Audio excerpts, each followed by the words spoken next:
بسم اللہ الرحمن الرحیم۔ السلام علیکم۔ سچی کہانیوں میں خوش آمدید۔ ہم آپ کو سبق آموز اور حقائق پر مبنی ایسی کہانیاں سناتے ہیں جس سے نہ صرف آپ کو زندگی کے مختلف پہلوؤں کے بارے میں معلومات ملتی ہے بلکہ آپ اپنے ارد گرد پھیلے کرداروں کو اچھی طرح سمجھ پاتے ہیں۔ ہماری کہانیوں کا مقصد آپ کو آگہی دینا ہے، اس لیے کسی بھی کہانی کے بارے میں کچھ بھی لکھنے سے پہلے ہماری پوری کہانی کو سن لیجیے۔ چلیے شروع کرتے ہیں آج کی کہانی۔ ہم دونوں میں بہت محبت تھی۔ وہ میرا بہترین اور اکلوتا دوست تھا۔ اس کی رفاقت میں مجھے کبھی کسی سے دوستی کا خیال تک چھو کے نہیں گزرا، مگر اب میں سوچتی ہوں کاش میری بھی کوئی سہیلی ہوتی جس کے سامنے میں اپنی کچھ گھٹن دور کر پاتی۔ اب مجھے کیتھارسس کی ضرورت محسوس ہوتی ہے۔ بے رحم یادیں ہر دم میرے اندر تلاطم سا برباد کیے رکھتی ہیں۔ آصف اور میرا بچپن ساتھ گزرا۔ کسی ہمجولی کی طرح میں ساری باتیں اس سے کرنے کی کب عادی بن گئی، پتہ ہی نہ چلا۔ وہ سارے دن کی کتھا مجھے جب تک سنا نہ دیتا اسے بھی چین نہ پڑتا۔ ہم دونوں جڑواں تھے۔ میں اس سے چند لمحے ہی بڑی تھی اور اس بڑے پن کا میں نے ہمیشہ فائدہ اٹھایا۔ دکھنے میں تقریباً ایک جیسے ہونے کے ساتھ ساتھ ہماری حرکتوں میں بھی خاصی مماثلت پائی جاتی تھی۔ وہ روٹھتا تو میں بھی بے چین رہتی، میں روٹھتی تو وہ بھی پریشان ہو جاتا۔ اس طرح وقت گزرتا گیا۔ پوسیدہ سے مکان میں ہم 4 لوگ ہی مکین تھے، میں، آصف، امی اور ابو۔ میں نے آج سے 25 سال پہلے آنکھ کھولتے ہی ارد گرد کے ماحول کو دیکھا۔ اس میں سب سے تکلیف دہ میری ماں تھی، ایک پڑھی لکھی جاہل عورت جو اپنے برابر میں بیٹھے شخص سے بھی اتنا چیخ کر بات کرتی گویا وہ کوسوں دور کھڑا ہو۔ کھانے پینے کو ہو نہ ہو، پہننے کو بہت سا ہونا چاہیے۔ شاید وہ پیدا ہی دنیا کو دکھاوے کے لیے ہوئی تھی۔ اماں سب سے خوش اخلاقی سے ملتی تھیں سوائے گھر والوں سے۔ میں نے والدین کو کبھی آپس میں پیار محبت سے بولتے نہیں دیکھا، اول تو وہ آپس میں بات ہی نہ کرتے۔ میں نے اماں کو ہمیشہ اسی طرح کی باتیں کرتے دیکھا۔ نتیجتاً ہر دوسرے دن گھر میں نت نئے تنازع ہوتے۔ امی ابو ایک دوسرے پر ایسی ایسی الزام تراشیاں کرتے کہ کانوں میں انگلیاں ٹھونسنے کو جی چاہتا۔ میری ماں میرے والد کے خاندان کی دھجیاں اڑاتی تو وہ بھی ان کے خاندان کے بخیے ادھیڑتے۔ وہ باتیں ہوتی کہ اللہ کی پناہ، اگر سارا بچپن ایسے ہی گزر گیا، آصف نہ ہوتا تو شاید میں پاگل ہو جاتی۔ نہ جانے کیسے بچپن کے بڑے پن کا غرور میرے لڑکپن تک پہنچتے پہنچتے میرے جسم کی نس نس میں سرائیت کر گیا۔ جب کبھی ابا کے منہ سے مغالطات کا طوفان رواں ہوتا تو یہ احساس ہوتا کہ میں بڑی ہوں۔ حالانکہ آصف مجھ سے چند لمحے ہی چھوٹا تھا، مگر میں خود کو اس کا محافظ سمجھتی تھی۔ ہم دونوں بڑے کمرے میں بند ہوتے کیونکہ گھر میں 2 ہی تو قید خانے تھے جہاں میں اور آصف تب جا چھپتے تھے جب اماں اور ابا کی لڑائی کی وجہ سے گھر میدان جنگ بن جاتا۔ خاندان میں کوئی موت ہو یا تقریب، ہمارا جانا یا نہ جانا برابر ہوتا۔ ابا اور اماں کے مزاج کی وجہ سے کوئی ہم سے ملنا پسند نہیں کرتا تھا۔ سبھی کو ہمارے گھر کی حقیقت معلوم تھی۔ ہماری اماں کی طرف سے ایک ماموں تھے، اکلوتے ہی تھے۔ نانا نانی انتقال کر چکے تھے۔ مامی اور ہماری اماں میں بنتی ہی نہیں تھی، سو یہاں سے تو چھٹی ہوئی، رہ گیا دھدیال، وہاں بھی کوئی منہ نہیں لگاتا تھا۔ ان دنوں میں اور آصف میٹرک کے پرچے دے کر فارغ تھے۔ مجھے تو تعلیم میں کوئی دلچسپی نہیں تھی، اس کے باوجود میں چاہتی تھی کہ میرا بھائی اعلیٰ تعلیم حاصل کر کے افسر بنے۔ میں چاہتی تھی کہ وہ عام سے آدمی کی طرح پڑھ لے اور پھر ہم دونوں بہت بڑے سے گھر میں جا بسیں جس میں خوشیاں اور رنگ ہوں، مگر میرے یہ خواب ادھورے ہی رہ گئے۔ میں محسوس کر رہی تھی کہ آج کل میرے ننھے منھے بھائی میں کچھ تبدیلیاں آ رہی ہیں۔ بات بے بات پڑھنے والے کہکہے سے زیادہ مجھے اس کی روانی سے جملے ادا کرنے پر حیرانگی ہوتی۔ وہ اکثر اتنا بے ساختہ بولتا کہ بولتا ہی چلا جاتا اور کتنے ہی جملے بنا اٹکے ادا کر جاتا۔ بچپن میں اسے ہکلانے کی عادت تھی جس کو میں لاکھ جتن کرنے کے باوجود بھی چھڑا نہیں سکی تھی، مگر نہ صرف اس کی باتوں میں روانی آ گئی تھی بلکہ وہ باتوں ہی باتوں میں ساتھ والی گوہر کا ذکر بھی کرتا تھا۔ گوہر ہمارے پڑوس میں رہتی تھی۔ کچھ عرصہ میں نے صبر کیا، ایک دن تنگ آ کر پوچھ ہی لیا، آصف ایک بات تو بتاؤ، تم آج کل کچھ بدلے بدلے سے لگتے ہو اور گوہر کا ذکر تم کچھ ضرورت سے زیادہ ہی کرنے لگے ہو۔ میری بات پر وہ گھبرا گیا، اس کے گال لال سرخ ہو گئے، مگر پھر ایک ایک کر کے یہ گرہیں کھلتی ہی چلی گئیں اور میں جان گئی کہ وہ گوہر کو دل سے پسند کرتا ہے۔ مجھے بھی گوہر کو بھابھی بنانے پر کوئی اعتراض نہیں تھا۔ ہاں، مجھے اپنے خوابوں میں تھوڑی ترمیم ضرور کرنا پڑتی، ایسا تو میں کر ہی سکتی تھی۔ میری سخت ترین نگرانی میں میٹرک اس نے شاندار نمبروں سے پاس کیا۔ آج کل آصف یونیورسٹی میں پڑھ رہا تھا۔ میں خود انٹر میں سپلی آنے کی وجہ سے بددل ہو کر تعلیم کو خیر آباد کہہ چکی تھی۔ اماں ابا کو کوئی اعتراض نہیں تھا، ہاں آصف ضرور ناراض ہوا تھا۔ ادھر گھر میں اماں ابا کے جھگڑے اور شدت اختیار کر رہے تھے۔ ابا کا اپنا زیادہ وقت گھر میں گزرتا تھا۔ ان کے آفس میں کوئی نئے باس آئے تھے جو سخت تھے، سو ابا کو آفس نہ جانے کا بہانہ مل گیا۔ اب وہ بے مقصد ہی پان والی دکان پر بیٹھے رہتے۔ اماں کا مزاج تو خیر ہمیشہ سے ہی سوا نیزے پر رہا تھا، مجھے اس کی عادت ہو چکی تھی۔ فائنل پیپرز قریب ہونے کی وجہ سے آصف کا زیادہ وقت باہر گزرنے لگا۔ میرے پرزور اصرار پر یونیورسٹی میں اس نے چند نئے دوست بنا لیے، حالانکہ ابھی وہ ان کے ساتھ گھل مل نہیں پایا تھا، مگر خیر میرے لیے یہ بھی بہت تھا کہ وہ کچھ لڑکوں کے ساتھ اٹھے بیٹھے۔ مگر میں نے محسوس کیا کہ آصف دوسرے لڑکوں کی طرح نہیں ہے۔ اب اس میں بہت جھجک تھی، عجیب طرح کی شرماہٹ۔ اب وہ بہت افسردہ بھی رہتا تھا، اس کے مزاج میں سنجیدگی آ گئی تھی۔ مجھ سے بھی زیادہ بات نہ کرتا، میں اس کے پاس جا کر بیٹھتی تو وہاں سے اٹھ کر چلا جاتا یا کوئی نہ کوئی بہانہ کر دیتا، کبھی سر درد کا اور کبھی نیند کا۔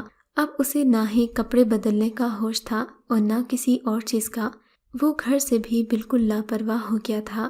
ایک دن میں کچن میں کام کر رہی تھی، کسی چیز کے گرنے کی آواز پر بے ساختہ سامنے والے کمرے کی طرف بھاگی جہاں ابھی کچھ دیر پہلے آصف گھسا تھا۔ کمرہ میدان جنگ کا منظر پیش کر رہا تھا۔ چاروں طرف بکھرے تکیے، بیڈ کور، کتابیں اور الماری کے دونوں پٹ کھلے ہوئے تھے۔ ان کے سامنے پڑا کپڑوں کا ڈھیر اپنے ساتھ گزرنے والے سانحے کے بارے میں خود ہی گواہی دے رہا تھا۔ آصف، یہ سب کیا ہوا ہے چندا؟ پریشانی کے باعث میرے منہ سے الفاظ ادا نہیں ہو رہے تھے۔ کمرے کے بیچوں بیچ غصے میں بکھرے بالوں سمیت کھڑا وہ بری طرح ہانپ رہا تھا۔ میرا ہمدردی سے بھرتا ہاتھ اس نے جھٹک دیا۔ مت ہاتھ لگاؤ مجھے، تم سب فسادی ہو، تم لوگوں نے مجھے کیا سے کیا بنا دیا۔ وہ زمین پر گھٹنوں کے بل بیٹھا، دونوں ہاتھوں سے چہرہ ڈھانپے پھوٹ پھوٹ کر رو رہا تھا۔ میں حیران پریشان کھڑی تھی۔ میرے سامنے میرا آصف، میرا شہزادہ، میرا بھائی ایسے رو رہا تھا جیسے کبھی بچپن میں خوفزدہ ہو کر روتا تھا، بالکل ویسے ہی بے آواز اور بے ساختہ۔ میں اس کے قریب بیٹھی، اس سے پوچھنا چاہا تو اس نے مجھے بھی دھکا دے دیا۔ میں پیچھے کی طرف گر گئی۔ اسی وقت اماں کمرے میں داخل ہو گئیں۔ بجائے اس کے کہ وہ اپنے بیٹے کی حالت پر غور کرتیں، انہوں نے مجھے پیٹنا شروع کر دیا۔ اماں مجھے گالیوں سے بھی نواز رہی تھیں اور اپنے ہاتھوں سے میری پٹائی بھی کر رہی تھیں۔ جب مجھے مار مار کر تھک گئیں تو آخری بار مجھے بال پکڑ کر جھٹکا دیا اور پیچھے کی طرف دھکیلتی باہر چلی گئیں۔ مجھے اماں کی مار کی اتنی تکلیف نہیں تھی جتنی اپنے بھائی کی حالت پر مجھے اذیت ہو رہی تھی۔ وہ زمین پر نیچے گرا تھا، اس کی آنکھیں بہت تیزی سے اوپر کی جانب چڑھ رہی تھیں، جسم مسلسل جھٹکے کھا رہا تھا۔ تھوڑی دیر میں وہ بے جان ہو گیا۔ اس کی یہ حالت دیکھ کر میں گھبرا گئی، بھاگ کر باورچی خانے میں گئی اور بڑی مشکل سے ایک گلاس پانی کا لے کر آئی۔ اماں نہ جانے کہاں چلی گئی تھیں، دروازہ کھلا تھا۔ میں نے پورا گلاس اس کے چہرے پر الٹا دیا۔ تھوڑی دیر کوششوں کے بعد اس نے آنکھیں کھولیں۔ میں نے کپ کپاتے ہاتھوں سے اس کا چہرہ تھپ تھپاتے ہوئے اسے پکارا، 2 منٹ رکو، میں ابا کو بلاتی ہوں۔ اسے ہوش میں آتا دیکھ کر میں الٹے پاؤں باہر بھاگی۔ ابا کو پہلی بار میں نے اتنے جوش میں پکارا تھا۔ دیکھو ابا، آصف کو کیا ہوا ہے۔ ابا نے بھی پہلی بار اپنے بیٹے کی پرواہ کی اور اسے ہسپتال لے جایا گیا۔ ڈاکٹر نے اس کا چیک اپ کیا اور اسے نیند کی دوا دی تھی۔ کافی دیر کے بعد وہ ہوش میں آیا تو ڈاکٹر نے ہمیں اس سے بات کرنے سے منع کر دیا۔ اس دوران اس کے سارے کام میں نے خود کیے۔ وہ لیٹا لیٹا مجھے آتے جاتے دیکھتا رہتا، مجھ سے بات نہ کرتا۔ اگر میں کچھ کہتی نگاہیں جھکا لیتا۔ اس کی گہری چپ میرے اندر دھواں بھر رہی تھی۔ ایک دن مجھے اچھی طرح یاد ہے، میں کمرے میں داخل ہوئی تو وہ سگریٹ پی رہا تھا۔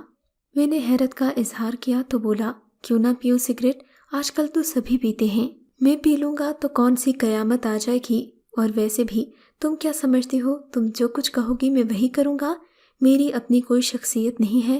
مجھے کیا پہننا چاہیے، کون سا رنگ مجھ پر اچھا لگے گا، مجھے کچھ نہیں پتا۔ وہ میرے سامنے یوں رو رہا تھا جیسے نہ جانے میں نے اس پر کیا ظلم کر دیا ہو، حالانکہ میں تو بچپن سے اس کا خیال رکھتی آئی تھی۔ تھوڑی دیر رک کر وہ بولا، مجھے معاف کر دو عائشہ، معاف کر دو، تنگ آ گیا ہوں میں تمہاری اس محبت سے۔ سب لڑکے میرا مذاق اڑاتے ہیں، میں کیسے جاؤں دنیا کے سامنے؟ سب کہتے ہیں کہ میں لڑکیوں جیسا ہوں، نازک سا، اور وہ بھی یہی کہتی ہے کہ میں لڑکیوں جیسا ہوں، مجھ میں مردوں والی کوئی خوبی نہیں۔ کیا عائشہ، کیا کوئی لڑکی مجھ سے شادی نہیں کرے گی؟ وہ روتے ہوئے بولا تو میں سمجھ گئی کہ وہ گوہر کی بات کر رہا ہے، مبادا اسی نے اسے کچھ کہا ہوگا۔ مجھے یوں لگا جیسے میری ساری زندگی کی جمع پونجی لٹ گئی ہو، مجھے خبر ہی نہ ہوئی۔ درد اس کی آنکھوں سے آنسو کی صورت میں بہہ نکلا، اس کی آوازیں بلند ہوتی جا رہی تھیں، وہ بین کر رہا تھا، ماتم کر رہا تھا، نہ جانے کس کے مرنے کا۔ شاید اس کی چیخو پکار پر ہی ابا بھاگے بھاگے آئے تھے۔ کتنی ہی دیر اماں میرے سرہانے کھڑی رہیں، وہ کیا بولتی رہیں مجھے کچھ خبر نہیں ہے، میں کیا کرتی رہی میرے کانوں میں کوئی آواز نہیں آ رہی تھی۔ میں بیٹھی ان الفاظ کے بارے میں سوچ رہی تھی جو ایک ایک کر کے میرے خالی کاسہ دل میں آصف نے ڈالے تھے۔ یہ ثمر تھا میری محبت کا۔ وہ ابو کی باہوں میں ہوش و حواس سے بیگانہ پڑا تھا۔ آخری منظر میری آنکھوں نے یہی دیکھا تھا کہ ابا اسے اپنی باہوں میں بھر کر باہر کی جانب بھاگے تھے۔ پھر میں اس کے پلنگ پر ہی لیٹ گئی اور پائنتی پڑی چادر سر تک تان لی۔ میں سو جانا چاہتی تھی، ہمیشہ ہمیشہ کے لیے۔ اور پھر آصف مجھے چھوڑ کر چلا گیا۔